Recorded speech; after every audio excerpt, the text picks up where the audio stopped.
आज का ये वीडियो देखने के बाद अंग्रेजी पढ़ने की जो समस्या है वो पूरी तरह से समाप्त होने वाली है। चाहे आप यूपी से हो, बिहार से हो, मध्य प्रदेश हो, किसी भी राज्य से हो, जिस राज्य से हो उस राज्य का नाम और अपना नाम प्यारा सा कमेंट बॉक्स में कमेंट कीजिएगा। ठीक है प्यारे बच्चों, तो आप कहीं से भी हो, चाहे आप बोर्ड पेपर देने वाले हो नहीं देने वाले हो, उससे मतलब नहीं है, क्योंकि आज का जो अंग्रेजी है वो बच्चों वाली अंग्रेजी है, दोस्तों वाली अंग्रेजी है। क्योंकि आज के इस वीडियो में हम सिर्फ और सिर्फ अंग्रेजी पढ़ना सीखेंगे।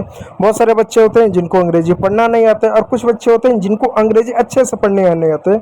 मैं एक बार पढ़ा रहा था एक बच्चे से, तो एक बच्चे ने सवाल पूछा, कहा सर ये बताओ, जब BUT बट हुआ तो PUT पुट कैसे हुआ।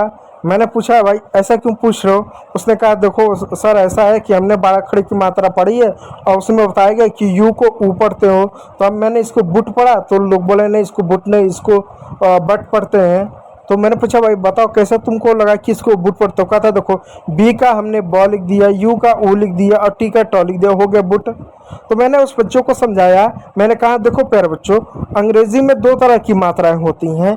एक मात्रा होती है जिसको हम बड़ा खड़ी की मात्रा कहते हैं, ठीक है, बड़ा खड़ी की मात्रा कहते हैं। वो जो बड़ा खड़ी वाली जो मात्रा होती है जिसमें आप पढ़ते हो ना कि क का के, ख का के एच, ये वाली जो मात्रा होती है, और आ का ए, आ का डबल ए, इस तरह की जो मात्रा होती है बड़ा खड़ी का, इसका प्रयोग तब हम करते हैं जब किसी व्यक्ति का किसी जगह का नाम हमको लिखना हो।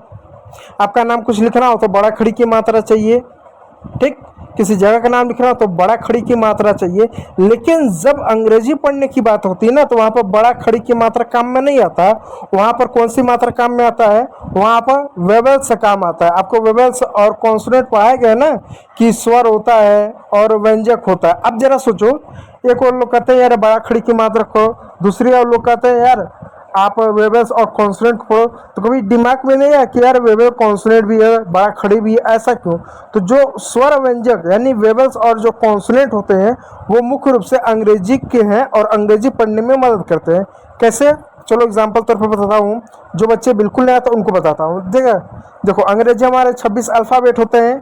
कौन कौन से, A, E, I, O, U, ये 26 अल्फ़ाबेट होते हैं कि नहीं होते हैं। हाँ होते हैं 26 अल्फ़ाबेट। तो जो आपका ए हो गया, अब हम आपका ए ले लेते हैं। अब ये जो ए होता है ना, इस ए के कई सारे उच्चारण होते हैं। जैसे हम ए को ओ भी पढ़ते हैं, हम आ भी पढ़ते हैं, हम ए भी पढ़ते हैं, ए भी पढ़ते हैं और ओ भी पढ़ते हैं। कैसे पढ़ते हैं, जैसे एग्जाम्पल तौर पर बताता हूँ। एक शब्द मैं लिखूँ अबाउट, ABUT, अबाउट। दूसरा शब्द मैं लिखूँ कार। चौथा अगर मैं शब्द लिखूँ नेम, अगर मैं लिखूँ नेम। पांचवा शब्द मैं लिखूँ अगर कॉल, कॉल होता है ना कि मैं किसी से कॉल कर रहा हूँ, मैं बॉल खेल रहा हूँ। तो अब जरा इन शब्दों पर ध्यान दीजिएगा। यहाँ पर जो ए है उसको आपने अ पढ़ा, about, America, another, agree, agreement, ago, अ पढ़ते हो। और car, star, past, class, glass, उन सब में एक को आ पढ़ते हो कि नहीं, आ पढ़ते हो। ठीक उसी प्रकार यहाँ पर काल, बाल, ऑल, मॉल, स्मॉल, ओ की मात्रा पढ़ते हो। वहीं पर name, cake, date, lake, make, ए की मात्रा पढ़ते हो। यानी यहाँ पर हिंदी की तरह नहीं है। हिंदी में कैसा होता है कि अगर ये आ है तो आ की ये मात्रा, इसको हर जगह आ ही पढ़ेंगे। लेकिन अंग्रेजी में ऐसा नहीं होता है। अगर अंग्रेजी में 5 मात्रा है, A, E, I, O, U, अगर ए है तो जरूरी नहीं ए को हमेशा ओ ही पढ़ेंगे, आ भी पढ़ सकते हैं, हम ए भी पढ़ सकते हैं। जैसे ए से एप्पल, ए से अबाउट, ए से एप्पल होता है तो ए से अबाउट भी तो होता है, वहाँ पर अ पढ़ रहे हैं और यहाँ पर ए पढ़ रहे हैं। तो हमको इसके लिए नियम जानना पड़ेगा कि कब इसको हम क्या पढ़ेंगे, इस बात को ध्यान दीजिएगा। ठीक है प्यारे बच्चों, दूसरी बात मैं आपको बताता हूँ जो बहुत अच्छी बात है, बहुत ज़रूरी बात है। देखिए हिंदी में मात्रा कैसी होती है, सिंगल मात्रा होती है। जैसे क है तो क पर सिर्फ एक मात्रा होगा, या तो आ के लगा दो या तो ऊ के लगा दो, या तो छोटी की मात्रा लगाओ, एक ही मात्रा होगा, एक ही मात्रा होगा। लेकिन अगर एच है तो एच पर 2 मात्राएं लग सकती हैं, ए भी लग सकता है, आई भी लग सकता है। अब दोनों को मिलाकर हम क्या पढ़ते हैं, हेयर पढ़ते हैं। अब देखो एच है, एक ही लेटर है, उसमें देखो मात्रा जो लगा ना 2 मात्रा, क्योंकि A, E, I, O U, ये तो 5 अलग अलग मात्रा है। तो यहाँ पर देखो 2 मात्राओं का पेयर आया, एक तो ए आया है और दूसरा आई आया है। मैं पेन का कलर चेंज कर लूँ। एक तो देखो यहाँ पर ए आया है और दूसरा आई आया है, तो 2 मात्राओं का पेयर दिख रहा है। इन दोनों को हम क्या पढ़ रहे हैं, एक ही मात्रा पढ़ रहे हैं। तो अंग्रेजी में सिंगल मात्रा भी होता है, डबल मात्रा भी होता है, इस बात को याद रखिए। हिंदी में नहीं होता है। हिंदी में अगर जो है, अगर ये बड़ी ही ई है, एक मिनट, अगर हिंदी में बड़ी ई है तो बड़ी ई के यही मात्रा होगा। ये क है तो क पे बड़ी ई की मात्रा लगा तो ऊ की मात्रा नहीं लगे, एक ही मात्रा। लेकिन अंग्रेजी में कैसा हो जाएगा, पी है तो ए आई आर, पेयर। पी पर बताओ 2 मात्रा लग गया, 2 मात्राओं का जोड़ा, मात्रा एक ही है लेकिन 2 मात्राओं का जोड़ा, क्योंकि ए आई एक अलग मात्रा, आई अलग मात्रा, ई अलग मात्रा है, ओ अलग मात्रा, यू अलग मात्रा, लेकिन मात्राओं का एक तरह से जोड़ा है। तो अंग्रेजी में मात्राओं का जोड़ा होता है, जैसे ई यू होता है, ए यू होता है, आई ई होता है, ठीक है, आई ए होता है। ऐसे बहुत सारे क्या मात्राओं की क्या होता है, ए आई होता है, ए आई होता है, ऐसे बहुत सारे मात्राओं के पेयर होते हैं, इस बात को याद रखिएगा।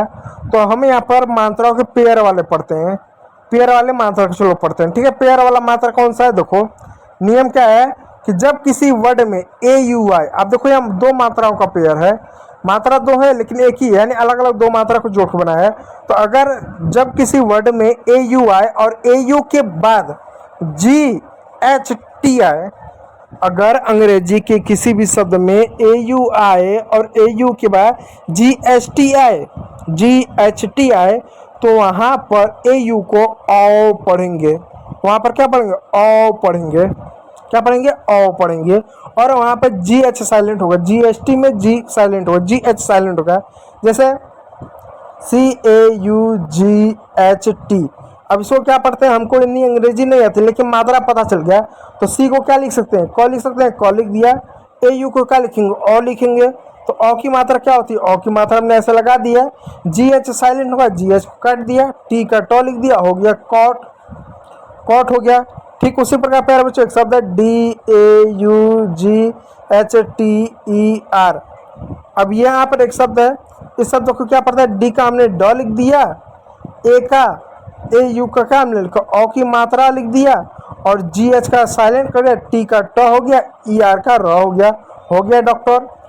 ठीक है, उसी प्रकार एक और शब्द है, मैं आपको लिख के बताऊंगा।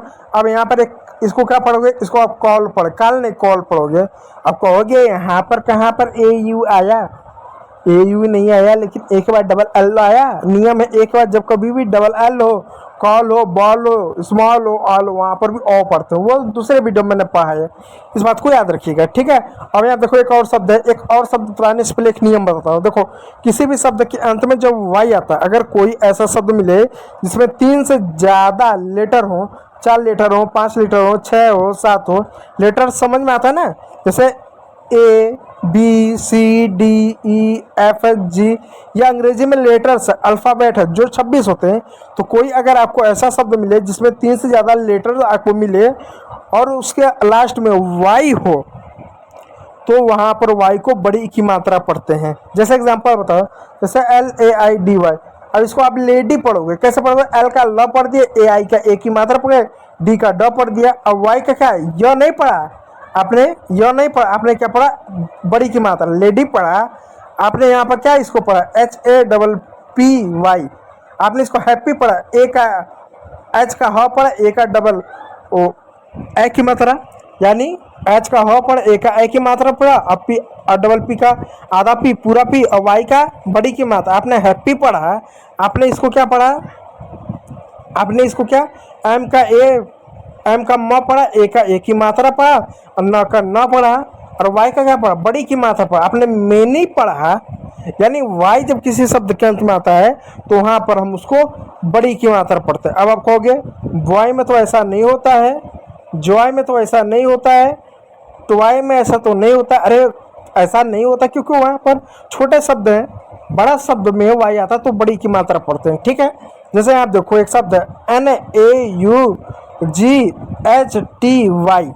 अब देखो ए यू आया, ए यू किसके बाद आया, जी एच के बाद आया, जी एच टी के बाद आया, यानी औ का उच्चारण करेंगे। कैसे करें, औ का, एन का न हो गया, ए यू का औ की मात्रा हो गया, जी एच का क्या हो गया, जी एच साइलेंट हो गया, टी का ट हो गया, वाई का बड़ी की मात्रा हो गया नोटी। ठीक है, नोटी भी शॉर्ट होता है नटखट। अब इसको क्या पढ़ते हैं, कैसे पढ़ते हैं, इसको कॉज पढ़ते हैं। ठीक है, इस बात को याद रखिएगा। यहाँ पे जीएस में फिर इसको कॉज पढ़ेंगे क्योंकि ए यू आया, इस बात को याद रखिएगा। ठीक है, तो उम्मीद करूंगा वीडियो अच्छा लगा होगा। यदि वीडियो अच्छा लगा तो लाइक कीजिएगा, चैनल पर नया तो सब्सक्राइब जरूर कर लीजिएगा। वीडियो को देखने के लिए बहुत बहुत धन्यवाद।